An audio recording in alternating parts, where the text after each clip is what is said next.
여러분, 암은 유전적 질환일까요? 대사 질환일까요? 오늘은 그 부분에 대해서 여러분들과 함께 얘기 나눠보도록 하겠습니다. 가보시죠. 렛츠고! 안녕하십니까. 간으로 전이된 대장암 4기 제8TV 김18입니다. 오늘 여러분들께 드릴 말씀은 암은 대사 질환이냐 유전적 질환이냐에 대해서 여러분들께 말씀을 드리려고 합니다. 이게 왜 중요하냐면 여러분들이 암을 어떻게 이해하냐에 따라서 대비책도 필요한 거고요. 그 암의 성질이나 암이 좋아하는 환경이나 이런 것들을 파악함으로 인해서 암을 예방할 수도 있고, 내 몸에 암이 있다 하더라도 그것을 치유하거나 사멸시키거나 없앨 수 있다라는 얘기가 되는 거거든요. 지금까지 여러분들한테 계속 이런 얘기를 해왔던 이유는 기본적으로 우리 몸 스스로 암을 치유하는 법에 접근하고자 이 많은 노력들을 하는 거거든요. 물론 병원에서도 열심히 치료를 하고 있고 많은 의사 선생님들끼리 노력을 하시겠지요. 그런데 어쨌든 간에 저는 제 목숨이다 보니까, 제 생명이다 보니까 저는 제가 옳다고 생각하는 길을 택하는 겁니다. 저는 전문가도 의사도 박사도 아무것도 아닙니다. 그렇지만 제가 공부할 때 그 참고를 하는 분들은 다 의사 선생님들이고 박사님들이고 약사님들이고 이런 유명하신 분들이세요. 그렇기 때문에 그분들이 말씀하신 것 중에서 정말 공감이 가고 내가 가야 할 길을 선택해서 가는 것 뿐입니다. 그러니 제 얘기가 옳다 그르다를 접근하시면 안 돼요. 저런 정보가 있구나. 제가 없는 말을 지어내진 않거든요. 그리고 또 제가 만들어내진 않고요.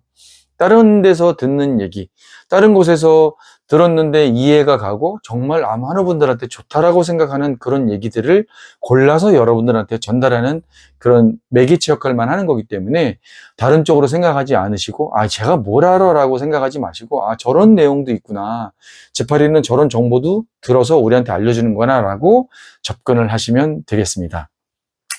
예전에 되게 유명한 미국 배우자 안젤리나 졸리가 여러분들 아시다시피 유방 절제 수술을 했습니다. 그 브라카 검사를 통해서 유전자 검사를 믿기 때문에, 어머님이 유방암이었었기 때문에 자기도 브라카 검사를 통해서 유전자로 암이 걸릴 확률이 80%가 넘는다, 이렇게 이제 판명이 나온 거예요.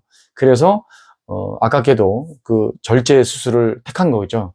사실 저 개인적으로는 좀 이해가 안 가는 부분이에요. 왜냐면 암이 발발하지도 않았고 그 암이 생기는 데 있어서 그분이 대사질환이냐 유전적 질환이냐 이런 것들을 조금 이해를 하셨다면 조금 더 고민해서 해보지 않았을까, 이런 생각도 들거든요. 물론 그 정도 위치에 있고 그 정도 유명인이면 얼마나 또 많은 좋은 박사님들하고 의논을 해봤겠어요. 그렇지만 제가 이렇게 공부 같은 걸 하거나 아니면 또 영상 같은 걸 보면서 느낀 건 뭐냐면, 자기한테 맞는 의사 선생님들이나 자기한테 맞는 책이나 자기한테 맞는 영상이 있구나, 이런 얘기를 좀 이런 느낌을 좀 많이 받을 때가 있어요. 왜냐하면 같은 얘기인데도, 같은 주제를 갖고 하는 얘기인데도 이 A라는 의사 선생님과 B라는 의사 선생님과의 차이점이 좀 많이 차이가 나는 게 되게 많아요. 예를 들어 볼까요?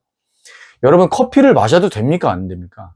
암 환우분들 커피를 마셔도 된다 안 된다라고 얘기할 수가 없죠. 왜냐하면 왜 그런 논쟁거리를 제가 한번 얘기를 해볼게요. 예를 들어서 커피는 식물이잖아요. 식물에서 채취한 건데 그 안에는 폴리페놀이라는 성분이 들어있어요. 식물이다 보니까. 폴리페놀은 항암에 상당히 좋습니다. 아시다시피. 그런데 커피를 먹으면 안 된대요. 커피는 폴리페놀이라는 성분이 있지만 먹으면 안 된다. 이거 왜 그러냐면, 먹으면 안 된다고 하시는 분들은 그 얘기를 하는 거예요. 원두는 콩인데 그 커피 원두를 볶을 때 보통 130도 이상의 고열에서 130도 200도가 넘는 그 고열에서 하기 때문에 거기서 벌써 산화작용이 일어난다.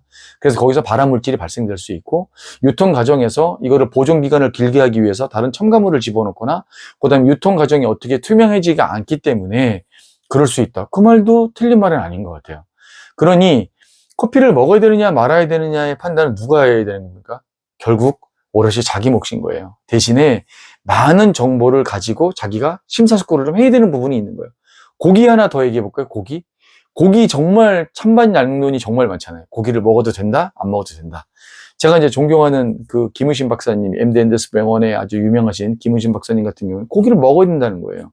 근데 고기를 먹으면 안 된다는 측의 얘기도 또 맞아요. 왜냐하면 고기 부분에서도 그 지방 부분은 고열을 가하게 되면 거기서 발암물질이 발생됩니다. 이 발암물질은 우리 몸의 장에 들어가게 되면 거기서 발생되는 게 발암물질이 생기는 거거든요. 그러니까 사실은 그런 걸 먹게 되면 탄 거, 그 다음에 또 지방이 많은 거, 이런 것들을 먹게 되면 우리 몸에 해로운 건 맞기 때문에 고기를 안 먹는 게 그분들 말씀도 맞습니다. 그렇지만,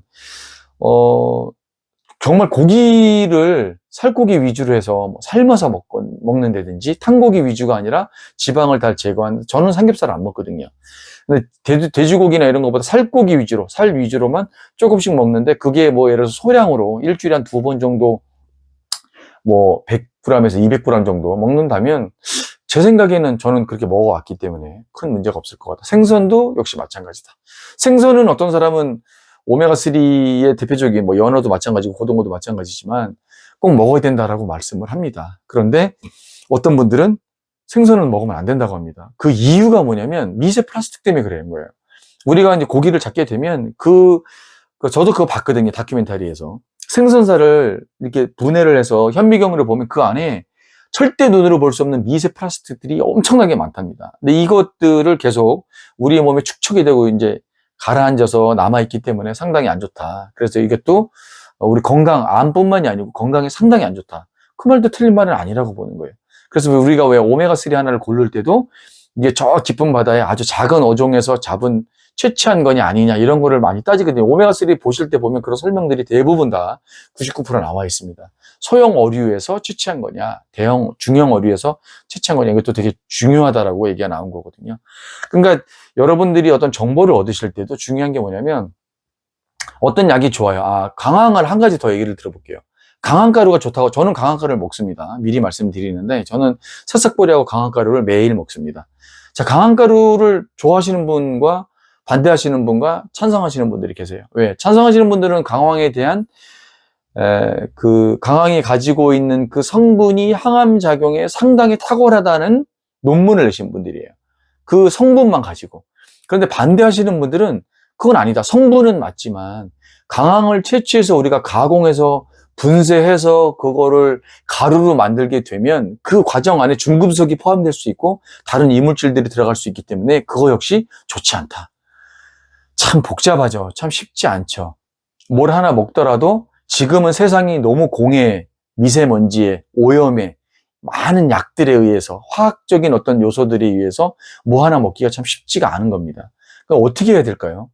그럼에도 그 안에서 골라서 먹어야 된다는 게 저는 제 생각입니다. 그러니까 예를 들어서 그걸 꼼꼼하게 다 따지면 모든 분들의 다 부분을 다 저희가 감당을 할 수가 없어요. 그러니까 그분들의 말도 아니야. 무조건 먹어야 돼. 아니야. 먹으면 절대 안 된대. 큰일 난다고 그래서 암 환자들은 저거 먹으면 죽는데 죽는 길로 가는 거래. 이렇게 막 극단적으로 얘기하시는 분들도 있는데 그 안에서 가장 효율적인 방법을 찾는 게 좋은 것 같아요. 강황을 먹더라도 이거를 어떻게 하면 더 흡수율이 좋을까? 그냥 생으로 먹으면 흡수율이 20 몇 프로밖에 안 되지만 이걸 해서 발효를 시킨 강황을 먹게 되면 70 몇 프로까지 올라가니까 거의 80%까지 육박하니까 이 양 한 숟가락을 먹더라도 그게 더 낫겠다. 발효가 된 게 더 낫겠다. 똑같은 예를 들어서 고형량 비타민C를 먹더라도 메가도스가 더 좋다는데 어떻게 먹을까? 그러면 이거를 만든 회사는 공신력이 있는 회사인지, 그 다음에 어떤 방식으로 먹는 게 가장 좋은지 이런 것들을 고민하고 먹으면 그래도 안 먹는 것보다 낫지 않을까 이런 생각을 좀 합니다. 물론 저는 뭐 고형량 비타민C를 먹진 않아요. 주사로 계속 이제 맞긴 했었는데 뭐 별도로 알약을 먹거나 그러진 않습니다. 다만 늘 말해왔듯이 저희가 집중해야 되는 부분은 뭐냐면 식습관입니다. 식습관은 그 우리가 먹는 거, 식을 습관화해서 올바른 거로 붙이는 거거든요. 그러니까 여러분들이 평상시에 드시는 그 음식이 1번이다라고 제가 항상 말씀드립니다. 그러니까 여러분들이 제일 중요한 건 뭐냐면 사실 암을 이기는 가장 기초 작업이면서 암을 이길 수 있고 극복할 수 있고 암을 없애는 방법 중에 가장 좋은 방법은 좋은 습관을 기르는 것이다. 그래서 이거를 꾸준하게 하는 것이다. 정말 중요한 말인데 여러분들이 아무것도 하지 않으면 아무런 변화가 일어나지 않습니다. 여러분들이 매일 공부만 해. 매일 유튜브 보고 매일 어떤 뭐 박사님들, 의사님들, 약사님들 구독 버튼 눌러서 막 알람 울리면 계속 그것만 봐. 근데 실행에 옮기지 않아. 이거는 지식도 정보도 아무것도 아니에요. 그러고 그냥 넘어가 버리는 거예요. 그러니까 자기 습관으로 붙이는 게 제일 좋다. 그래서 암에 대한 원리를 정확하게 이해를 하고 우리가 대처하는 것이 가장 현명한 방법이다. 이 말씀을 드리는 겁니다. 암이 좋아하는 거를 제가 여러 번 말씀드렸는데 몇 가지 꼽아보자면, 암은 뭘 좋아합니까? 단 거 좋아합니다. 찬 거 되게 좋아해요. 그리고 암은 세포 분열을 이렇게 많이 하잖아요. 에너지가 많이 필요하겠죠? 왜냐면 무한대로 막 세포 분열을 하다 보니까, 무한대로 필요하다 보니까 당이라든지 암이 좋아하는 그런 음식류들을 많이 주지 않는 것, 제한하는 것이 상당히 좋다라고 말씀을 드렸습니다. 그 다음에 저산소를 좋아하고, 그 다음에 찬 거를 좋아합니다. 저체온을 상당히 좋아합니다.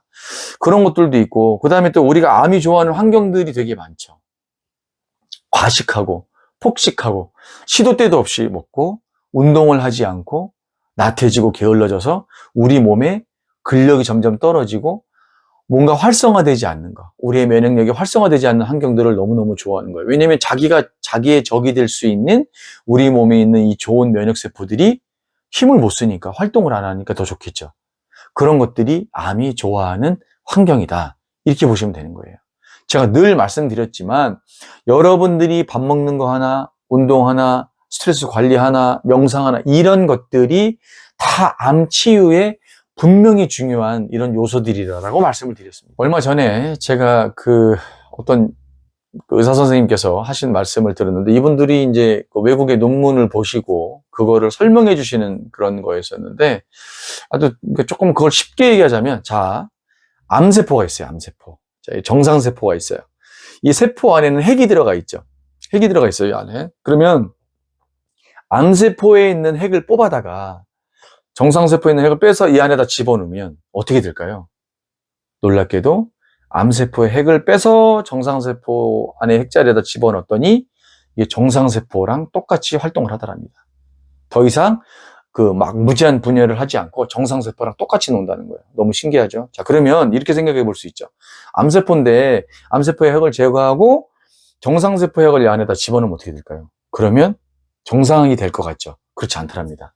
그렇지 않고 정상세포 핵을 세포질 안에 넣었더니 이게 암세포랑 똑같은 성질의 것으로 변하더라는 거예요. 이건 되게 중요한 문제입니다. 왜냐하면 결국은 세포의 핵이 암을 발현하는 데 중점적인 역할을 하는 게 아니라 세포를 둘러싸고 있는 세포의 환경, 질, 이게 상당히 중요한 역할을 한다, 이 얘기입니다. 이 얘기는 우리가 우리 몸의 환경을 어떻게 만드느냐에 따라서 암이 어떻게 발현될 수 있고 성장할 수 있느냐의 키포인트라는 거예요.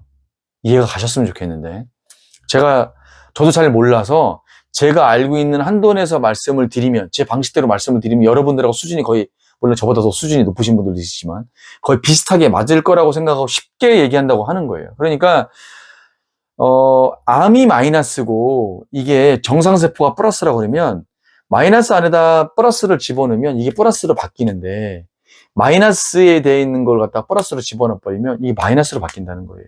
그러니까 주요한 거는 그 안에 들어가 있는 게 아니라 환경이다. 맹모 삼천지교가 갑자기 생각나네, 얘기하다 보니까. 우리가 왜 유명한 얘기죠. 맹자의 어머니가 맹모 삼천지교 3번이나 이사를 갔다. 그랬더니 그게 뭐냐면 환경 때문에 그런 거잖아요. 똑같은 것 같아요. 그 세포 안에 들어가 있는 그 핵이 우리 아이들이라고 봤었을 때 가정 환경과 그 친구들과 이런 환경들에 따라서 그 아이가 어떻게 성장하는데 분명한 영향을 줄 수 있죠. 옛날에 우리 아이가 달라졌어요, 이런 거 있잖아요. 요즘에도 그런 유아 프로 많이 하지만 여성 박사님 나오셔서 맨날 좋은 말씀 많이 하시잖아요. 그것들의 그런 문제점들의 첫 번째가 뭐냐면 환경이거든요, 환경. 그 환경에 따라서 아이가 어떻게 변하고 아이한테 어떤 환경을 만들어줬더니 엄마 아빠가 어떤 노력을 했더니 바뀌더라. 이거 여러분들 보셨잖아요. 프로그램을 꾸준하게 보지 않으셔도 채널 돌리다가 한 번쯤은 다 보셨을 거라고 저는 생각을 하는데, 그거만큼 우리 몸의 환경을 바꿔주는 것이 정말 중요하다. 그런데 자, 다시 옛날 얘기로 또 돌아가자면, 지금까지 해온 얘기를 돌아가자면, 우리 몸의 환경이 바뀌면 암의 환경도 성질도 바뀔 수 있다. 그럼 우리 몸의 환경을 바뀌려고 그러면 몸을 따뜻하게 해줘야 되고, 산소를 많이 쐬어줘야 되고, 스트레스를 감소시키기 위해서 명상을 해야 되고, 올바른 식습관을 해서 단 거, 기름진 거, 기름기 많은 거, 튀긴 거, 이런 것들 먹지 않고 몸에 좋은 거, 시금치, 검은콩, 우엉, 김, 해조류, 된장찌개, 콩, 두부, 이런 것들, 브로콜리, 이런 것들을 많이 먹으면 좋다. 과일 꼭 먹고 견과류 꼭 먹고 평상시 때 오메가3 많이 먹고 이런 것들을 유지해주고 그걸 습관화로 만들게 되면 알아서 한다는 거예요. 알아서. 우리가 스스로 암을 우리 몸의 안을 들여다봐서 찾을 수 없잖아요. 근데 그렇게 해주면 우리 몸에 있는 면역세포들이 알아서 한다는 거예요. 그거를 우리 몸의 항상성이라고 그러잖아요. 항상성. 원래 제대로 돌아가는 그 성질, 항상성을 유지하게끔 만들어주면 된다. 제가 사실은 다 그 중심 이렇게 피라미드로 봤었을 때 다 정상에서 만나는 내용들은 다 똑같아요. 그래서 지금 밑부분을 계속 얘기를 하는 거예요. 여러분들이 자꾸 기초를 넘어서 자꾸 점프를 하려고 하시는 분들이 많다 보니까. 왜냐면 저한테 문자도 오고 메일도 오고 톡도 오고 막 많이 오시거든요. 가끔 이제 뭐 전화번호 알려달라고 전화도 통화하시는 분들도 계시는데, 그런 분들은 보면 정보가 너무 많으신 분들도 있으세요. 이것저것 다 보는 거예요. 아, 이건 어떻게 생각하세요? 뭐 이런 것들도 있다는데요. 이건 또 이거라는데. 그러면 그 과정도 필요하거든요, 사실은. 이것저것 막 하다, 아, 이건 아니구나. 이게 나한테 안 맞는구나. 이건 꼭 필요하겠구나. 거기서 속아내는 작업도 사실 필요합니다. 그래서 많은 걸 하시는 게 좋은데, 그걸 하시면서 자기 스스로가 업그레이드가 돼야 돼요. 분별할 줄 알고, 판명할 줄 알아요. 이거를 갖다가, 사리분별을 정확하게 해서, 아, 이게 나한테 맞는 거구나. 이건 내가 할 수 있는 거구나. 이것들을 골라내는 작업을 스스로 해야 된다는 얘기거든요. 그래서 여러분들이 조금 업그레이드된 습관을 몸에 붙이실수록 암이 견딜 수 없는 환경을 내 스스로 만들 수 있다. 이걸 이해하시면 되겠습니다. 그래서 암은 요즘에 뭐 대세로 나와 있습니다. 암은 유전적 질환이 아니라 대사 질환이다. 대사 질환은 뭔지 아시죠? 여러분들이 뭐 식습관이나 뭐 이런 것들이 잘못되거나 운동을 안 하거나 스트레스를 너무 많이 받거나, 물론 거기도 이제 유전적 요소가 들어가긴 하지만, 이런 것들로 인해서 생기는 질병을 보통 대사 질환이라고 하는데, 뭐 고혈압이라든지 심혈관 계통, 뭐 이런 것들 되게 당뇨 이런 것들도 마찬가지인데, 그 중에 우리가 편하게 생각하는, 야, 그런 병이래. 근데 우리가 뭐 심각하게 생각은 안 하잖아요. 고혈압일 때 그러면 중증이다 이렇게 생각은 안 하잖아요. 그냥 뭐 약 먹으면 되는 줄 알지. 그런 것처럼 대사질환은 하나다. 이건 사실 또 중요한 얘기라고 볼 수 있는 게, 우리가 그렇게 마음을 먹고 이 고칠 수 있는 병이라고 생각을 하고 그렇게 접근을 하면 쉬운 병이 되지만, 난 지금 죽을 병에 걸렸어. 내가 언제 어떻게 될지 몰라. 이런 스트레스를 계속 받게 되면 고칠 수 없는 방향으로 자꾸 한 걸음 한 걸음 더 다가갈 수밖에 없다. 그래서 우리가 맨날 강조하는 말씀이, 제가 여러분들께 드리는 말씀 중에 강조하는 말씀이, 명상 이런 것도 되게 중요하다. 왜? 마음을 다잡는 것도 치유의 한 부분이기 때문에 그렇다. 이렇게 말씀을 드리는 겁니다. 자, 그래서 여러분들은 기초적인 것에 충실해야 된다. 그래서 운동도 기초 운동. 걷는 거, 히포크라테스도 그런 얘기를 했어요. 우리 몸의 병을 없애는데 가장 좋은 것 중에 하나는 걷기 운동이다, 이런 말씀을 했습니다. 그래서 걷기 운동은 꼭 하셔야 되는데, 걷기 운동만 하고 얼싱 같은 거를 맨발 걷기 운동을 하시기 좀 부담스러우신 분들은 걷기 운동 시컷 하시고 한켠에 앉아서 접지라도 하라고 말씀드렸습니다. 그래서 우리 몸에 있는 활성산소를 없애주는데 노력을 많이 하셔야 된다. 그래서 활성산소가 없어져야 된다. 얼싱을 하면서 우리 몸에 맨발로 접지를 하게 되면 활성산소도 빠져나가고 정전기도 빠져나가고 심혈관 질환 계통의 혈액순환도 상당히 좋아지고 고혈압도 낮춰주고 잠도 잘 온다고 말씀드렸습니다. 그래서 안전한 곳에서 다치지 않도록, 감염되지 않도록 찐득이나 이런 것들에 조심하면서 소독약 갖고 다니시면서 조금 신경 써서 얼싱을 하게 되면 반드시 여러분들한테 좋은 일이 있을 거라고 제가 누누이 말씀드렸습니다. 그래서 무엇이든 여러분들이 지금도 고민하지 말고 생각하지도 말고, 요즘 날씨가 너무 좋으니까 꼭 실천에 옮기시는 암 한 후의 생활을 하셨으면 좋겠습니다.